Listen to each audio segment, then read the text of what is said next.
ಸಿಗುವುದಿಲ್ಲೆಂದು ಗೊತ್ತಿದ್ದರು ನಾನು ಅದನ್ನೇ ಇಷ್ಟಪಡುತ್ತಿದ್ದೇನೆ. ಯಾಕೆ ಗೊತ್ತಾ?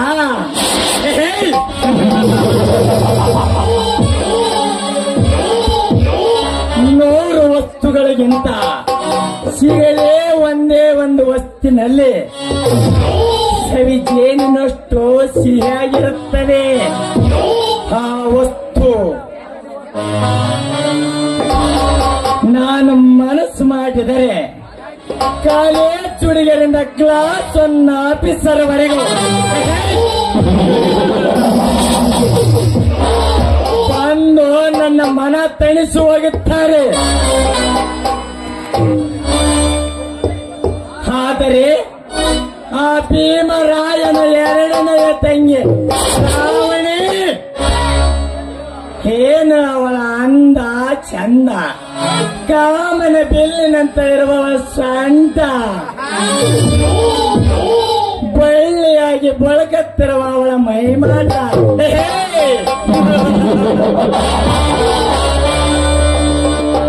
ಸೌಂದರ್ಯದ ರಾಶಿಯನ್ನೇ ಒತ್ತ ಅವಳನ್ನು ಕಣ್ಣು ತುಂಬ ನೋಡಿ ನನ್ನ ಅರಮನೆಯ ಪಟ್ಟದ ಅರಸಿನಾಗಿ ಮಾಡಿಕೊಳ್ಳಬೇಕೆಂಬ ಮಾರಾಸೆ ಆಗಿದೆ.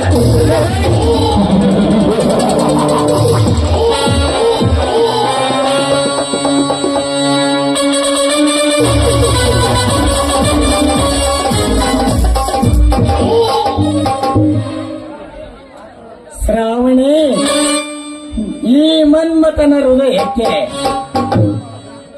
ನಿನ್ನ ಅನ್ನವೆಂಬ ಬ್ಲೇಟಿನಿಂದ ಗೀಚಿ ಹರಗಾಯ ಮಾಡಿದೆಯಾ ಎಂದು ಈ ಹುಲಿಗೆ ನಿನ್ನ ಹಾರ ಆಗಲೇಬೇಕು.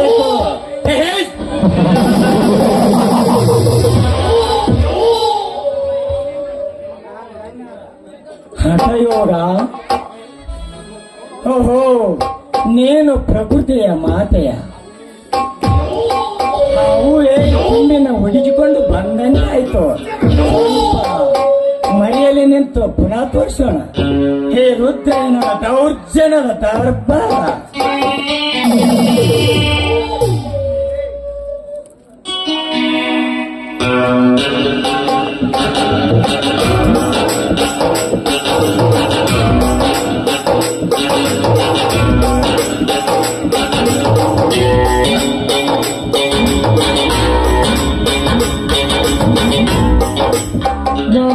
ಇದೇನಿದು? ದಿನದಿಂದ ದಿನಕ್ಕೆ ಎಷ್ಟೊಂದು ಬದಲಾವಣೆ ಆಗ್ತಿದೆ ನಮ್ಮೂರು. ಈ ಭೂತಾಯಿನ ಹೊತ್ತ ಹಚ್ಚ ಹಸಿರಿನ ಹುಲ್ಲು ಬಾಣೆತ್ತರಕ್ಕೆ ಬೆಳೆದು ಮೇಘರಾಜನನ್ನು ಕೈ ಮಾಡಿ ಕರೆಯುತ್ತಿವೆ. ಹಾರಾಡುವ ಹಕ್ಕಿ ಪಕ್ಷಿಗಳು ಒಂದಕ್ಕೊಂದು ತಪ್ಪಿಕೊಂಡಿವೆ, ಆಶ್ರಯ ನೀಡ್ತಾ ಇವೆ. ಬಣ್ಣ ಬಣ್ಣದ ಪೊದೆಗಳು ಇವನ್ನೆಲ್ಲ ನೋಡ್ತಾ ಇದ್ರೆ, ಹಾರಾಡುವ ಹಕ್ಕಿ ಪಕ್ಷಿಗಳನ್ನು ನೋಡ್ತಾ ಇದ್ರೆ ಸ್ವರ್ಗವೇ ದರಗಿಳಿದು ಬಂದಂತೆ ಕಾಣುತ್ತದೆ. ನಾನು ಬಂದು ಇಷ್ಟೊತ್ತಾಯ್ತು. ನನ್ನನ್ನು ಕರೆಯಲು ನನ್ನನ್ನಾಗ್ಲಿ ಕ್ರಾಂತಿ ಮಾವನಾಗ್ಲಿ ಯಾರು ಬರಲಿಲ್ವಲ್ಲ. ನೀನು ಪ್ರಕೃತಿಯ ಮಾತೆಯ ಒಂದೊಂದು ಪರಿಕೆಗಳ ಕಣ್ತುಂಬ ಸೌಂದರ್ಯವನ್ನು ನೋಡಿ ಮೈಮನ ಆನಂದಿಸುತ್ತದೆ.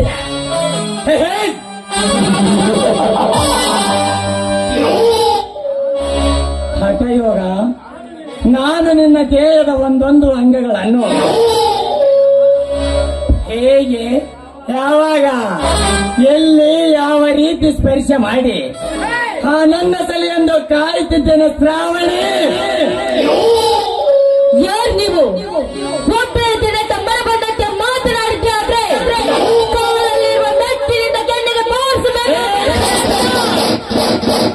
ಹೆಚ್ಚಿನ ಮಾತನಾಡಿದರೆ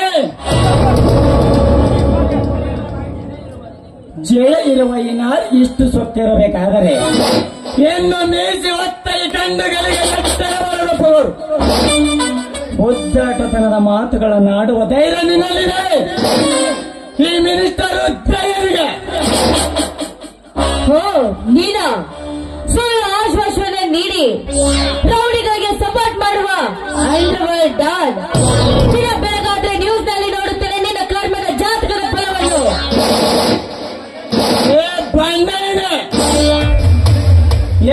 ಹೆಚ್ಚಿಗೆ ಮಾತನಾಡಿದ್ದಾದರೆ ಸುಟ್ಟು ಹಾಕುವೇನಿನ ಚೀಲದ ಸೌಭಾಗ್ಯವನ್ನು ಯೋಗ ಅಜ್ಜಯೋಗ ಶಿವಯೋಗ ಇವು ಮೂರು ಅಂತರ್ಮುಖಗಳಲ್ಲಿ ಅಂತರಾಳದಲ್ಲಿ ಮೈಗೂಡಿಸಿಕೊಂಡು ಈ ಮಿನಿಸ್ಟರ್ ರುದ್ರಯ್ಯ. ಏ ಮಿನಿಸ್ಟರ್, ಓಟು ಕಟ್ಟು ಆಸ್ತಿ ಬಂದ ನಂತರ ಸೀಟಿಗೆ ಹೋದ ಮೇಲೆ ಹುದ್ದೆ ಪ್ರಕಾರ ನಡೆದುಕೊಂಡಿದ್ದೆ ಆದ್ರೆ ಇದೇ ಸಮಾಜ ಜನ ನಿನ್ನನ್ನು ಮೇಲಕ್ಕೆ ಎತ್ತುತ್ತಾರೆ. ಒಂದು ವೇಳೆ ನಡೆದುಕೊಳ್ಳದೆ ಹೋದ್ರೆ ಕಾಲಿನಿಂದ ಒಂದು ಬುದ್ಧಿ ಕಲಿಸುತ್ತಾರೆ ಈ ಕರುನಾಡಿನ ಸ್ವಚ್ಛನ ಸೋಗಲಾಡಿ ಈ ಚಾಣಾಕ್ಷ ರುದ್ರಯ್ಯನಿಗೆ ನನಗೆ ಉಪದೇಶ ಹೇಳುವನೇ ಮತಿಗೆಟ್ಟ ಮಂಕೇನ. ಮತಿಗೆಟ್ಟವನ ನೀನು, ನಾನಲ್ಲ. ರಾಜಕೀಯ ಹುಚ್ಚು ನಿನಗಿದೆ ಹೊರತು ನನಗಲ್ಲ. ಅಪ್ಪಿ ತಪ್ಪಿ ನನ್ನ ಸಮೀಪ ಬಂದಿದ್ದೆ ಆದ್ರೆ ಕಲಿತ ಹೆಣ್ಣಿನ ಕೈ ಚಾಟ ಏನಂತ ತೋರಿಸಬೇಕಾಗುತ್ತದೆ. ಕಲಿತ ಏನು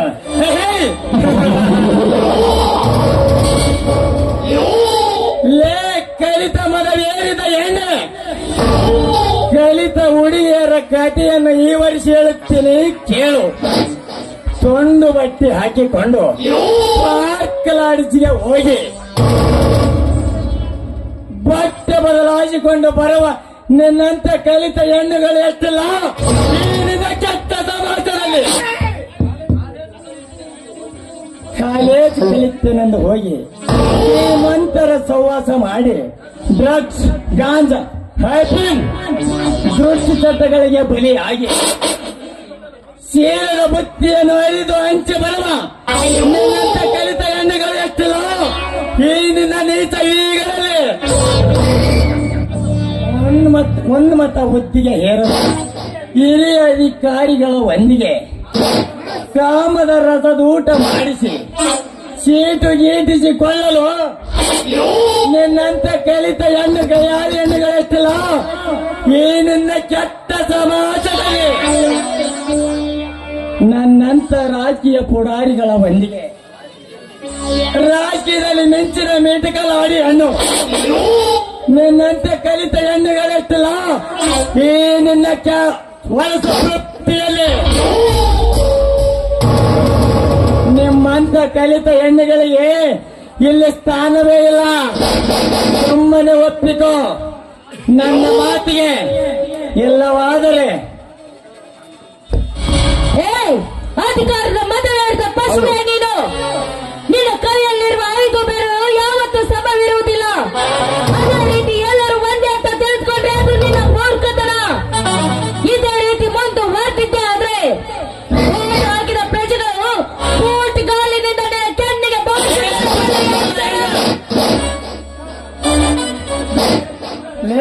ಭಜರೇನೆ ಈ ನಿನ್ನ ಸ್ವಚ್ಛನ ಮಾತಿಗೆ ಅರಕ್ಷಣವಿದೆ ಅಂತ ನೀಡುವೆ ಬಾ.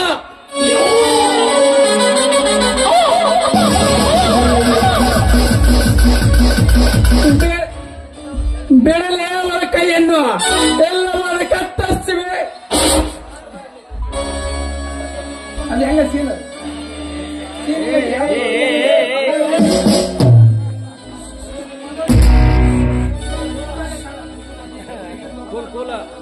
ಬಿಡಲೇ ಅವಳ ಕೈಯನ್ನು ಎಲ್ಲವಾದರೂ ಕ್ಷಣಾರ್ಥದಲ್ಲಿ ಕತ್ತರಿಸುವೆ. ಈ ಕತ್ತನ್ನು ಹಚ್ಚಿದ ಅಪ್ಪನಿ ಭೇಟಿ ಆಡುವಾಗ ನಡುವೆ ನಿಲ್ಲಿಸಿ ಯಾರ ಗಾಯ ಮಾಡಿದೆಲ್ಲ ನಿನ್ನ ಸುಮ್ಮನೆ ಬಿಡಬೇಕು. ಹುಲಿ ಅಲ್ಲೇ ನೀನು ಇಲಿ, ಹುಲಿ ಅಪ್ಪುಲಿ ನಾನಿರುವಾಗ ನಿನಗೆ ಎಲ್ಲಿ ಬರಬೇಕು ಆ ತಾಕತ್ತು. ರಾಜಕೀಯ ಸುರಿಮಳೆ ಒತ್ತ ಕೈಲಾಗಲು ಹೆಂಗಸರ ಏನು ನೀನು ಪ್ರಜೆಗಳ ಮತ ಹಾಕಿ ಟಿವಿ ಮುಂದೆ ಕುಳಿತು ನಿದ್ದೆ ಮಾಡುತ್ತಿರುವಾಗ ನೀನೇ ನನ್ನನ್ನು ಏಳಿಸಿ ಮಾತನಾಡುವನು. ಪ್ರಜೆ, ಈ ಭಾರತದ ಪ್ರಜೆ ನನ್ನ ಮುಂದೆ ಎನ್ನುವುದು ಕೇಳುವ ತಾಕತ್ತು ಪ್ರತಿಯೊಬ್ಬ ಪ್ರಜೆಗೂ ಹಕ್ಕಿದೆ. ಡಾಕ್ಟರ್ ಬಾಬಾ ಸಾಹೇಬ್ ಅಂಬೇಡ್ಕರ್ ರಚಿಸಿದ ಪವಿತ್ರ ಸಂವಿಧಾನವನ್ನು ತೆರವು ನಿರ್ಧಾರವೂ ಮಾಡಿ ನಿಮಗೆ ಹೆಂಗ ಬೇಕು ಹಂಗೆ ಆದೇಶ ಹೊರಡಿಸಿ ರಾಜಕೀಯ ಮಾಡುತ್ತಿರಲ್ಲ, ನಾಚಿಕೆ ಬರಬೇಕು. ಭಾರತದಲ್ಲಿ ಹುಟ್ಟಿದ್ದಕ್ಕೆ, ನಿಷ್ಕಲ್ಮಶವಾದ ರಾಜಕೀಯ ಗದ್ದುಗೆ ಏರಿದಕ್ಕೆ. ಏ ಪ್ರಜೆಗಳೇ, ಯಾಕೆ ಸುಮ್ಮನೆ ಕೂತಿದ್ದೀರಿ? ಹೇಳಿ, ಎದ್ದೇಳಿ, ಎದ್ದು ಬಂದು ಇವನಿಗೆ ನಿಮ್ಮ ಕಾಲಲ್ಲಿ ಏ ಬತ್ವಾಸ್, ದೇಶ ವೀಶ ದೇಶ ಅಭಿಮಾನ ಎಂದು ಪರೋಪಕಾರಎಂದು ಮಾತನಾಡುತ್ತಿದ್ದೀಯಲ್ಲ, ನೀನು ಗಾಂಧಿಯ ಸುಭಾಷ್ ಚಂದ್ರನಾಥ ಭಗತ್ತಿಗರ ಅಂತ ಮಹತ್ವರ ಹೆಸರಿನಿಂದ ಹೊಲಸು ಬಯಲು ಬಡಲೇರನ ಹೇಳಿ ಜಾತಿ ಮತ ಮೇಲೋ ಕೀಳು ಭಾಷೆ ರಾಜ್ಯ ಎಂದ ಕಂಡ ಎಂದು ರಾಜಕೀಯ ಮಾಡುವ ಕೈಲಾಗದ ಹೆಂಗಸರು ನೀವು. ಜಾತಿ ಮತ ಕೊಟ್ಟು ಎಂಡ ಕಂಡ ಎಲ್ಲಗಳನ್ನು ಇವುಗಳನ್ನೆಲ್ಲ ಬಿಟ್ಟು ಒಂದೇ ಒಂದು ಚುನಾವಣೆಯನ್ನು ಎದುರಿಸು. ನಿಮ್ಮ ಮನೆಯವರೇ ನಿನಗೆ ಓಟ್ ಹಾಕುವುದಿಲ್ಲ ನನ್ನ ಮೇಲೆ. ನಿನ್ನ ಠೇವಣಿಯನ್ನು ಕಳೆದುಕೊಂಡು ಮನೆಯಲ್ಲಿ ನಾಯಿ ತರ ಬಿದ್ದಿರಬೇಕಾಗುತ್ತದೆ. ಬಲಿ ಎಚ್ಚರ ಎಚ್ಚರ. ಆ ಒಟ್ಟು ಜನರ ಚಪಲಕ್ಕೆ ತೀರಿಸಲೆಂದು 6 ತಿಂಗಳಿಗೆ ಮೇಲ್ವರಿಸಿಕೊಂಡೆ ಎಲೆಕ್ಷನ್ ಮಾಡುತ್ತೇವೆ. ಬಂಡು ಬಡ್ಡಿಯ ಮಗನೇ, ನಿನಗೆ ಓಟು ಹಾಕಿ ಆ ಸೀಟಿಗೆ ಕಳಿಸಿದ ನಿನ್ನ ಪಾಲಿನ ದೇವರು ಈ ಜನ. ಇವರಿಗೆ ಮುಚ್ಚು ಜನ ಅಂತ ಕರಿತೀಯ? ಈ ಪ್ರಜೆಗಳು ಪುಡಿದರೆ ಒಂದೊಂದು ಸಿಡಿ ಬಾಂಬುಗಳಿದ್ದಂತೆ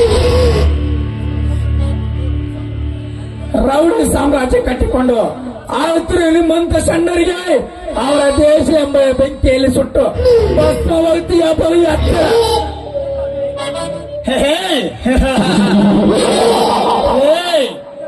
ನಿನ್ನಂತ ವೇಕಿ ಒಂದಿಗೆ ವಾದ ಮಾಡಲು ನಾನೇನ ಬೀದಿ ಬಿಕಾರಿ ಅಲ್ಲ. ನಿನ್ನ ಮೇಲೆ ಇಲ್ಲದ ಸಲ್ಲದ ಕೇಸು ಹಾಕಿಸಿ ಜೀವನ ಪೂರಿತ ಜೈಲಿನಲ್ಲಿ ಕೊಳೆವಂತೆ ಮಾಡದಿದ್ದರೆ ಮೇಲೇನೋ ಖತರ್ನಾಕ್ ಮಿನಿಟರ್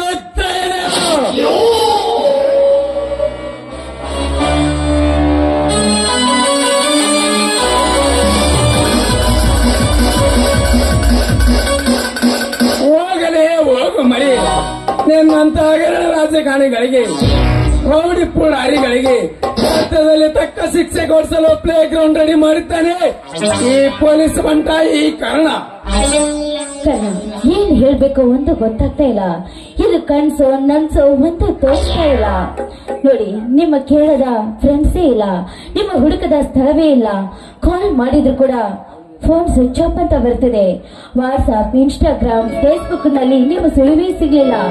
ಅದಕ್ಕೋಸ್ಕರ ನಿಮ್ಮ ರೂಮ್ಗೆ ಬಂದಾಗ ಗೊತ್ತಾಯ್ತು ನೀವೊಬ್ರು ಪೊಲೀಸ್ ಅಧಿಕಾರಿಯಾಗಿ ಪೊಲೀಸ್ ಇಂಟರ್ವ್ಯೂ ನಲ್ಲಿ ಇದ್ದೀರಾ ಅಂತ.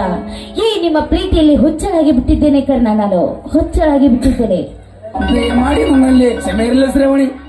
ಪೊಲೀಸ್ ಆಫೀಸರ್ ಆಗಿ 6 ಕೋಟಿ ಕನ್ನಡಿಗರಿಗೆ ಸೇವಕನಾಗಿ, ಪೊಣ್ಣ ಪೊರ್ಗಿಗಳಿಗೆ ಮೆಂಡನಾಗಿ ಅನ್ಯಾಯ ಅತ್ಯಾಚಾರ ತಡೆಗಟ್ಟುವುದೇ ನನ್ನ ಬಹುದಿನದ ಕನಸು.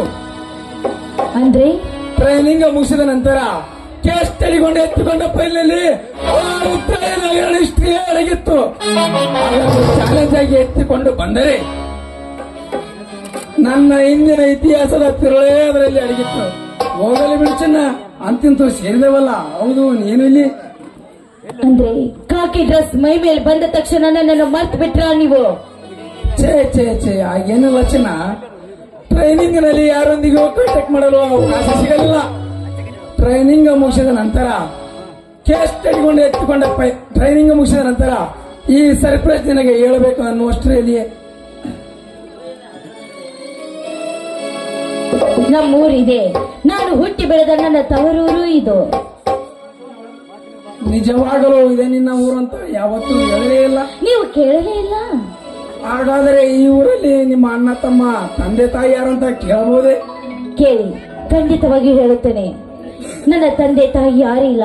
ತಪ್ಪಲಿ ನಾನು ಇರುವ ಒಬ್ಬ ಮಕ್ಕಳನ್ನು ಮದುವೆ ಮಾಡಿಕೊಟ್ಟಿದ್ದಾರೆ. ಅವಳ ಗಂಡನ ಮನೆಯಲ್ಲಿದ್ದಾಳೆ. ನನಗೆ ಇರುವುದಂದ್ರೆ ಒಬ್ಬನೇ ಒಬ್ಬ ಅಣ್ಣ. ತಂದೆ ತಾಯಿ ಅಕ್ಕ ತಮ್ಮ ಎಲ್ಲವೂ ಅವನೇ.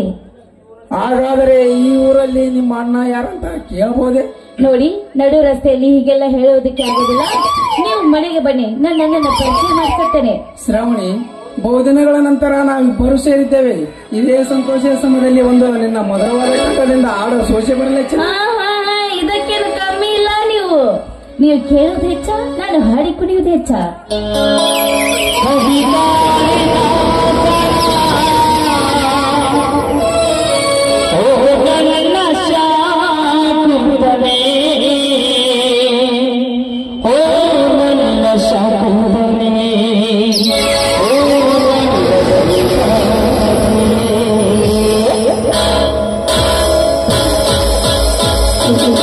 Thank you.